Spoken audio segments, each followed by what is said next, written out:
Alright, hey everybody. I'm out here in the garage now where my saw is, extension cord, sawhorses, piece of plywood I'm using. I have all my measurements except for the holes, which I'm going to split this piece in two so I can cut the holes out of the littler piece for the toilet and the water inlet. Okay, so here's what we got. I got an old piece of plywood. I know it looks like crap on top, but I'm going to show you some stuff and we're going to make a square piece out of it. That's good and solid. And then we will put it in the house when it's ready. Anyway, here's what we got. Okay, this is an old piece of plywood I had. It's about 4 years old or so. It's been out in the weather. Okay, that's pressure treat. It can handle that.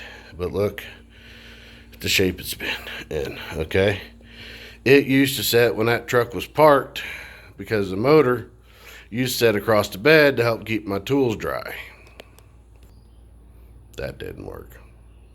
They still got wet. But anyway, that's a whole nother thing. So now I got to square this up, try to get all the bad parts out of it, like this edge here. This edge right here is not, it doesn't look very good. It's a little warped, cupped. So we're going to come back here, cut a square piece, cut it square right here. And this is the side I'm going to measure off of, right here. Right here is where I'll measure off of, up for my piece. I have my measurements right here, if you can see that mess. It's a lot of little curves and ducks and dives. I'm putting a cut right across here. After I get it all marked, I'm going to put a cut right here. And then I'll install this piece, and then I'll be able to measure up from here up to my toilet hole and from here back for my water inlet. So I know where those go exactly, and then I can take this in and take the other piece and set it in place. Those numbers is where I was figuring out square footage for the kitchen this morning. So, quick little thing. I'm going to show you here real quick on how to use this square I've got properly, or at least as properly as I know how. It's the way I do it. You don't have to do it this way. You may have another way. And I need a smoke. Oh, they're in my pocket. But I'm going to take me a little break. Pause this. Take me a little break. Then I'll show you how to do that. So next time you see me, I'll be using a square and teaching you that more. See you in a bit. All right, I'm back. That's a little cigarette. I don't have a place to put my stand up. I don't have a tripod or nothing. Which I might get later down the road if this test starts to take off and get more subscriptions. But if it don't, then I won't. Anywho, I need to have at least 59. I need to have at least 6 foot 1 inch, 6'3", somewhere in there. Piece of wood. So I have my square set right here. I have my square set right here, just hanging on it, okay? That right there is a 90 degree. Put this right here. That is 90 degrees right there, straight across. You can kind of see the bow. I'm going to cut that much off of it to the inside of that square. That way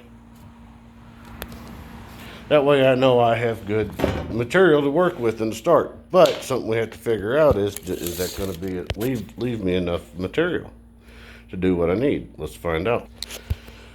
All right, I said I needed at least 6'1". All right, well, from right there, you put the tape measure against the square right there. Come down. I am at 5'7", 5'10". I know I need at least 58 to make this proper. Oh, looky there, 6'1". I got enough room. Sweet. Because take that, eyeball it over. I was about 6'1", 6'2". Yay! I have enough material. Even with cutting that cupped end off And I'll have a piece of scrap on the other side I can use for other stuff I need as I'm doing this. So, now, this is going to be hard for me to do one-handed. I'm sorry if the camera part ain't real good, but I'm going to do it anyway.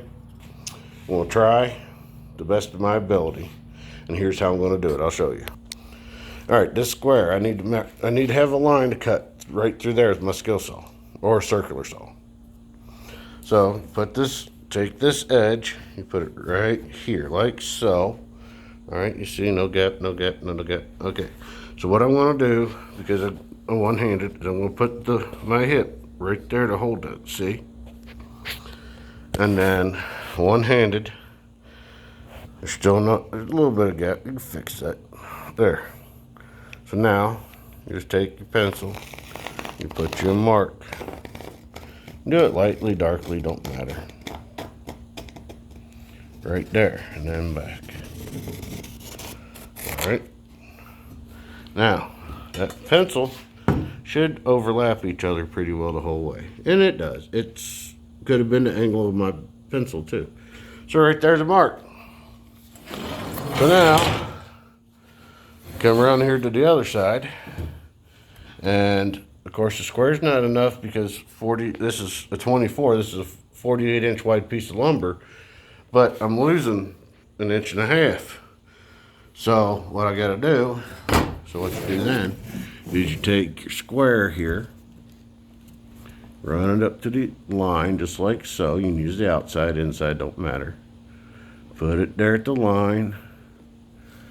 That looks, oh, I'm above it now, there we go. Bring this up. That's pretty good. A little off.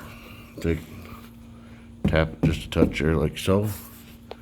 That's on pretty well straight on, right? You see it? It's hard to get perfect here. One hand is a pain. Then you just take your pencil right there and you draw back. I was holding it down. I moved it a little bit. You draw back there. That gives you a rough, that'll give you a rough line to go off of. So now you bring it back over, bring your square back over to this side. You can see right here on the line where I moved my arm and it went, so we're gonna not worry about this line right here. We're gonna worry about matching up to this line right here. Let me zoom this out a little bit. We're gonna worry about matching up to this line, not this part. All right, so now it's square here, square it the best we can to the edge. Again, this is weathered, so we're not gonna worry about it being totally perfect. And you bring it right up like so on that line, just like we did before, but now I got it on the edge.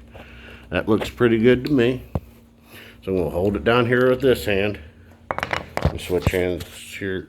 All right, see there? No real gaps, we're good. Put my hip against it, okay? Put my hip against it, I'm gonna take and do it this way. I'm gonna put my finger right here, holding the camera, my hip right there against it. And we're gonna draw a line. Now I'm gonna go ahead and draw it all the way to the edge. One more time. Now look, we got, that should be as square line as possible. If you want to double check your squareness, all you gotta do is this right here. Put it on the edge, line this edge up. All right, bring it up to the line. Square, square. Okay, now, you can see I am on that line right there, all the way across. See right here? That's a square. That's how you use a framing square for a piece of plywood. That's the way I use it. May not be the proper way, may not be the way some other use it, but that's the way I do it. And I've never had issues with doing it that way. It's faster when you don't have a camera in your hand. I mean, I could have done that in 30 seconds, less. But I had a camera in my hand, so it took me a little longer. But anyway, that's how you use a framing square properly. I'll show you some more as I'm cutting in a different video, as I'm marking out to cut this. And I'll show you the stuff I need to cut it with, but for my corners and stuff. But this one's over. This part's over. All right, talk to y'all later. Bye.